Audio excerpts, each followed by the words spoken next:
फूलों की सज्जा पर मुझे आनंद मिल रहा है, ऐसी कोई अनुभूति नहीं। और मणोवा लोष्ठेवा, चाहे मुझे मणि मिल जाए, चाहे लोष्ठ माने एक पत्थर का ढेला या मिट्टी का ढेला मिल जाए, तब भी वो बराबर, मुझे सब बराबर कीमत। ऐसा नहीं कि मणि बहुमूल्य मेरे लिए हो, पत्थर का या मिट्टी का ढेला वो कोई कीमत नहीं हो, ऐसा नहीं है, सब बराबर है कीमत। और बलवती रिपो वा श्रुति वा, बलवान शत्रु मेरे सामने आ जाए या मेरा श्रुत बढ़िया सा अच्छा मित्र दोस्त भी आ जाए, दोनों मेरे लिए बराबर है। चाहे शत्रु मित्र, इसमें कोई भेद नहीं। शत्रु भी मेरे लिए उसी रूप में, मित्र भी उसी रूप में। और तृणे वा स्त्रैणे वा, चाहे मैं घासों में रह जाऊँ, स्त्रैण माने स्त्री समूह, रानी रमणियों के समूह, बहुत सारी सुंदरी नारियाँ आ जाए, उनके बीच में रहूँ, मेरे सबके लिए बराबर है, सबको एक दृष्टि में देखने वाले, ऐसे मेरे दिन बीत रहे हैं। ये जो देखो, जबकि सामान्य स्थिति में व्यक्ति को क्या होती है, सुख के उपादान मिलने पर सुख की अनुभूति होती, दुख के मिलने, जैसे अभी गर्मी है, आहा गर्मी लग रही, और एसी के अंदर चले जाएंगे, कितना ठंडा, कितना आनंद अनुभूति होगी सबको। क्योंकि हमारी इंद्रियां विषयों को ग्रहण करते हैं, लेकिन उनके पास इंद्रियां हैं, उन विषय भी हैं, लेकिन इंद्रियों और विषयों में वो साम्य नहीं बैठ पा रहा, उसको सब बराबर लग रहे हैं, क्योंकि वो निर्वेद नामक जो स्थायी भाव उसके अंदर बैठा हुआ है। यहाँ निर्वेद व्यभिचारी के भाव के नहीं है, निर्वेद स्थायी भाव जो है ये ध्वनि में हो रहा है, व्यंग्य में हो रहा है, ध्वनि में आ रहा है, इसीलिए निर्वेद स्थायी भाव उस्ती शांतोपी नव नहीं पढ़ रहे हैं कहीं कौन कर दो चालू।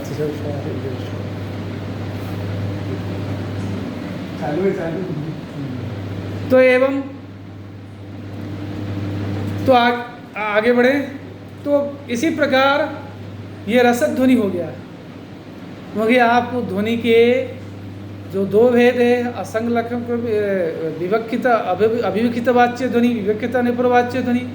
विवक्षित नेपरवाच्य ध्वनि के दो भेद है, असंलग्न क्रमव्यंग्य ध्वनि, संलग्न क्रमव्यंग्य ध्वनि। असंलग्न क्रमव्यंग्य ध्वनि के जो 8 भेद बताए थे, क्या क्या बताए थे? रस, भाव माने रसध्वनि, भावध्वनि, फिर रसाभास ध्वनि, भावाभास ध्वनि, भावोदय, भाव संधि, भाव सबलता आदि 8 भेद बताए थे। उसमें भावध्वनि का जो काव्य है, रसध्वनि के काव्य के 2 भेद बता दिया, संभोग विप्रलंब, और उनमें प्रसंग वसत जो आए क्या स्थायी भाव व्यभिचारी भाव, उनका भी निरूपण किया।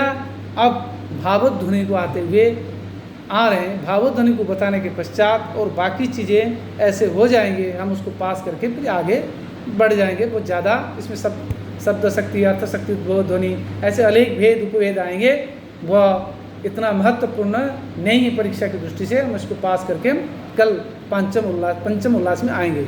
आज चतुर्थ उल्लास में भावध्वनि को जरूर हम पढ़ लेंगे, ये थोड़ा अपेक्षित है। भावध्वनि काव्य का लक्षण बता रहे हैं, रतिर देवादि विषया व्यभिचारो तथा निजितः भाव प्रप्त। बोले रस के लिए तो कह दिया, रस ध्वनि कब होता वो आपने बता दिया, और रस ध्वनि के जो भेद है, श्रृंगार, हास्य, करुण, ये सब बता दिए। अब बता रहे भावध्वनि कब होता, भावध्वनि किसे कहते हैं। रसध्वनि को तो हम समझ गए, अब भावध्वनि क्या होता है। ये जो ध्वनि काव्य के भावध्वनि नामक असंलग्न ध्वनि के और विविक्तान्य परवाच्य ध्वनि के जो एक भेद, असंलग्न क्रमव्यंग्य ध्वनि के हैं जो भेद है, 8 भेद है, उनमें से जो भावध्वनि है दूसरा, उसका क्या लक्षण है, का वा परिभाषा, किं तावत् स्वरूपम इति विचिकित्सायाम उच्यते आचार्य मन्मतेन। रतिर देवादि विषयाः व्यभिचारो तथांजितः भावः प्रक्तः। बोले रति देवादि विषयाः, देवादि विषयः रति व्यभिचारः तथा अंजितः, अंजितः व्यभिचारः तथा भावध्वनि। भावध्वनि 2 स्थिति में होता है। भावध्वनि के लक्षण निरूपण करते हुए या भावध्वनि की निष्पत्ति कब होती है, उसकी दो अवस्थाएं होती हैं, दो स्थिति होती है। उसकी निष्पत्ति दो परिस्थितियों में होती है। एक तो है देवादि विषय रति भावध्वनि, पहला। दूसरा है अंजित विचार भाव ध्वनि। बोले देवादि विषय रति, देव आदि विषयक रति। रति क्या? रति एक स्थायी भाव है, पढ़ाया हमने। रति किसका स्थायी भाव है? श्रृंगार का स्थायी भाव है। परंतु यही रति जब नायक नायिका या मनुष्य प्राणी इत्यादि को छोड़ करके, सामान्य स्तर को छोड़ करके देवादि विषय को हो जाती है, रति माने यहाँ प्रेम आसक्ति, भाई जो उनके प्रति भावना, उनके प्रति अपना समर्पण, किनके प्रति? देव आदि के प्रति। आदि मतलब देवता, मुनि, ऋषि, गुरु, ठीक है, और पुत्र, राजा, मनुष्य, गुरु, नृप, राजा और पुत्र आदि के प्रति जब होती है तब होता है। और नायक नायिकागत जो रति है वो श्रृंगार। नायक नायिकागत जो है रति वो श्रृंगार रस को ध्वनि कराती है। और देवता विषय रति, मुनि ऋषि के गत रति या राजागत नृपगत रति, पुत्रगत रति, तो ये कौन सी रति ना, ये भाव ध्वनि कहलाती। यह श्रृंगार नहीं होता। तो कैसे? उदाहरण दे रहे हैं। एक यहाँ पहले देख लीजिए। आदि शब्दात मुनि गुरु नृप पुत्र आदि विषय, जो आपने बताया आदि शब्द से क्या हुआ ना, गुरु नृप मुनि पुत्र आदि विषय की रति है, वह भाव है। और कांता विषय तु व्यक्ता श्रृंगार। और कांता प्रियतमा या प्रियतम प्रति जो रति है वो क्या होता है? श्रृंगार होता है। क्लियर है। अब उदाहरण दे रहे हैं कि भावध्वनि का, देवादि विषय की रति का। कोई भक्त शंकर भगवान को स्तुति करते हुए कह रहा है, क्या कह रहा है? कंठ कोण विनिविष्टमिषते कालकूटमपि मे महामृतम अप्युपात्तममृतं भवत् वपुर्भेदवृत्ति यदि मे न रोचते। करा है कि ते हे ईसा, हे शंकर भगवान, ते कालकुटमपि, तुम्हारे जो कालकुट माने जहर विष है, वह मेरे लिए महामृतम, अत्यंत पवित्रशाली अमृत बन जाता है। कैसे ना? कंठ कोण विनिविष्टम कालकुटम, क्योंकि ये जहर कालकुट जो है तुम्हारे कंठ कोण विनिविष्ट होने के कारण, तुम्हारे गले में संस्पृष्ट होने के कारण, क्योंकि कालकुट जहर कहाँ है? शंकर भगवान के कंठ में। नीला पड़ गया ना कंठ, नीलकंठ कराते। क्योंकि समुद्र का मंथन जब हुआ तो जो जहर निकला, उस जहर को शंकर भगवान ने संसार के कल्याण के लिए पान कर लिया। विषकंठ नीलकंठ हो गया। बस नीलकंठ के संस्पर्श में आने के कारण, और अगर आपका संपर्क मिल जाए, वो संपर्क मेरे लिए क्या हो रहा है? महान अमृत हो रहा है, क्योंकि वो जहर आपके कंठ के संपर्क में आया हुआ। परंतु अप्युपात्तममृतम भवद् वपुभेव वृत्ति यदि तन्मे न रोचते।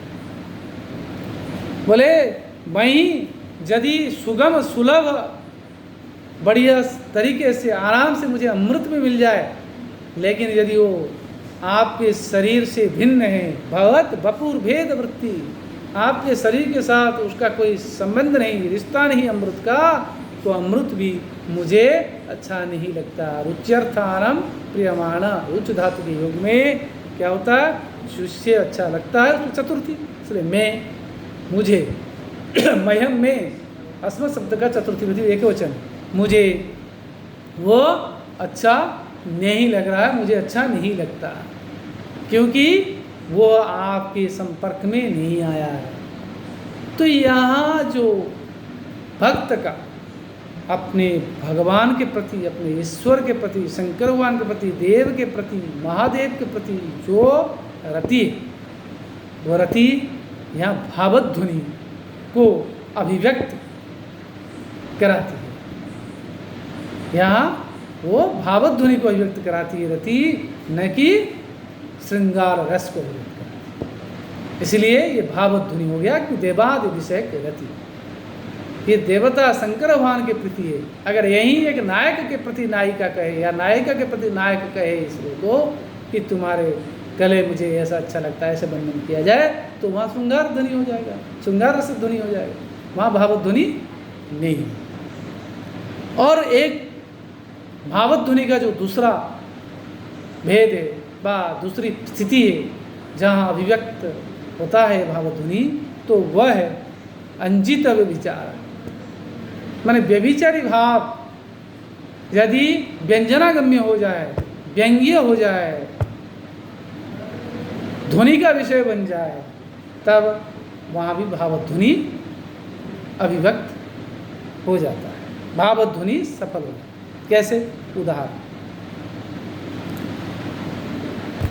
अंजित व्यभिचारी यथा, व्यभिचारी भाव का क्या है? व्यंग्य गम्यकता में, व्यंग्य प्रत्यायकता में कैसे भावत ध्वनि हो रहा है उसका उदाहरण देंगे। जाने कोपपराङ्मुखी प्रियतमा स्वप्ने दृष्टा मया मामा संस्पृश पाणिनी तिरुगति गन्तुं प्रवृत्ता पुरः नो यावत् परिरभ्य चाटु शतकै राश्वासयामि प्रियं भ्रातस्तावदहं सठेन विधिना निद्रा दरिद्रीकृतः। बढ़िया श्लोक है, बढ़िया पद्य है। यहाँ विधि के प्रति असूया, भाग्य के प्रति असूया, ईर्ष्या, जलन, वो जो भाव है वो व्यभिचारी भाव है। असूया, ईर्ष्या, ये क्या व्यभिचारी भाव है? वो ध्वनि का विषय बन गया, व्यंग्य हो रहा, व्यंजनागम्य से आ रहा। तो कैसे? अब देखिए अर्थ, कोई व्यक्ति अपने दोस्त से कह रहा कि मैंने एक सपना देखा और उस सपने में ये घटना घटी। क्या घटी? ना जाने, मैं अच्छी तरह जानता हूँ। कोप पराङ्मुखी में प्रियतमा अद्य मया स्वप्ने दृष्टा। गुस्से के कारण अत्यंत मान को धारण करने वाली मेरी वो प्रियतमा मेरे द्वारा देखी गई सपने में। सपने मेरी प्रियतमा को देखा, वो बड़े गुस्से में है, प्रणय कोप में है, और उसकी प्रणय कोप को तोड़ने के लिए मैं प्रयास करने लगा सपने में। और सपने में मैंने भी प्रयास करने लगा। कैसे प्रयास किया? न ऐसे किया कि मामा संस्पृश पाणिना इति रुदति, मुझे मत छुओ, मुझे स्पर्श करो, हाथ से मत छुओ, मत छुओ, ऐसा रोती हुई पुरः गंतुम प्रवृत्ता, सामने की ओर जाने के लिए जब प्रवृत्त हो रही थी। कौन? मेरी वो प्रियतमा, सपने में जिसको देखा मैंने, जो प्रणय कुपित थी, वो मुझे हाथ से मत छुओ, मत स्पर्श करो, मत स्पर्श करो, ऐसे कहती हुई आगे बढ़ रही थी। और नो यावत परिरभ्य चाटु शतक ही आश्वासयामि प्रिया, भले यावत, जब तक, परिरभ्य, उसको आलिंगन करके, चाटु शतक ही प्रियाम न आश्वासयामि, प्रियतमा को सैकड़ों चाटू वाक्यों से, मीठी मीठी बातों से उसको न समझाऊं, भ्रातः, हे दोस्त, तावत, तब तक, अहम, मैं, विधिना, सठेन विधिना निद्रा दरिद्री कृता, सठ, धूर्त विधि के द्वारा, भाग्य के द्वारा मेरी नींद को दरिद्र कर दिया गया था। मेरी नींद फूल गई, मेरा निद्रा भंग हो गया, मेरा सपना टूट गया, और मैं प्रियतमा का मान भंग नहीं कर पाया। ये जो बात है, इसमें क्या है, असूया हो रही है, ईर्ष्या हो रही है। किसके प्रति?